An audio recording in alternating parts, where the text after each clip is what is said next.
আমার বড় আল্লাহ বরাবর যে মারটা মারছেন আমি দেখে আমি বরদাস্ত করতে পারছি না।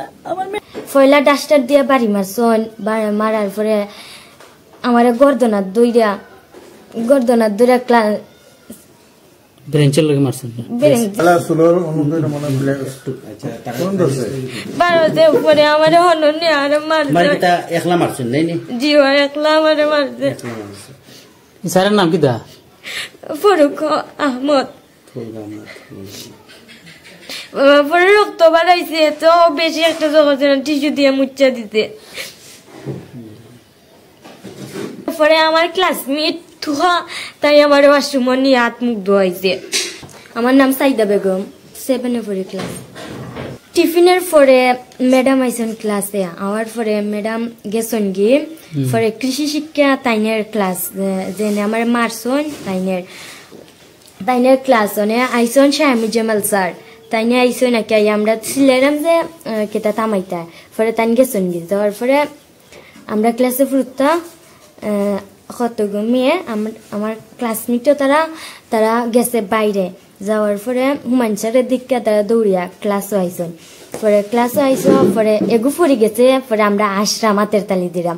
পরে কেটা পরে স্যারও আইয়া কইসন ক্লাসও আইসন। পরে আমরা সকলে দাঁড়াইছি। দাঁড়ানোর পরে খার ঘরে ফুইরে কেটা চিল্লাইছে। পরে কেউ কিছু কইছে না। পরে অগু কইয়া আমার ইয়া মারছন। আমার মারছন পয়লা ডাস্টার দিয়া বাড়ি মারছন। মারার পরে আমার গর্দনার দইরা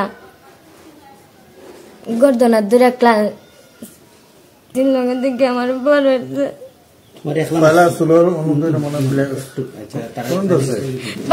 উপরে আমার হননি আর মারছে। একলা মারছেন নাই নি? জি একলা আমার মারছে। স্যারের নাম কি দা? ফরুক আহমদ। প্রথম আমার ওখানে মাঝে আঘাত করছেন, কিচ্ছু হয়েছে না। পরে যে সময় আমার জো কইরা নিছেন পরে ওখানে বাড়ি মারছেন।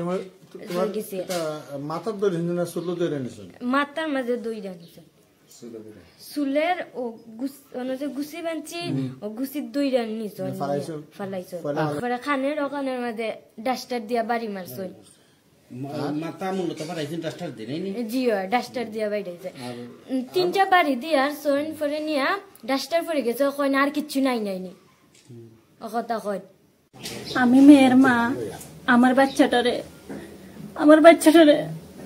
একেবারে থাল্লা বরাবর যে মারটা মারছেন আমি দেখে আমি বরদাস্ত করতে পারছি না। আমার মেয়েটা এখন ওই আবুল তাবুল কথাবার্তা কইরো, ওই সময় করে এক কথা ওই সময় করে আরেক কথা। আর ভবিষ্যতে জানি কি হইব আমার বাচ্চাটা এইমাত্র আল্লাহ ছাড়া কেউ জানে না। আমি আপনাদের কাছে আমি সুস্থ বিচার চাই। ঘটনা তোমার বাচ্চার আপনারাও শুনছেন, কিন্তু আমি তো দেখছি না, আমি বাড়িতে ছিলাম না। আমি আইয়া শুনি না আমার মেয়ের দিকে তো আমার কুল মাথা শেষ। এখন পর্যন্ত স্কুল থেকে একজন মানুষই আমার বাড়িতে আসে নাই। আমি আমার বাচ্চার সুস্থ বিচার চাইলাম। একজন শিক্ষকের হাত তোলার অধিকার আছে এটার মানে, কিন্তু চাষটার দিয়ে যে মাথা রক্তাক্ত করা এই অধিকারটা তান খেয়ে দিল। আমি আমার মেয়ের সুস্থ বিচার চাই।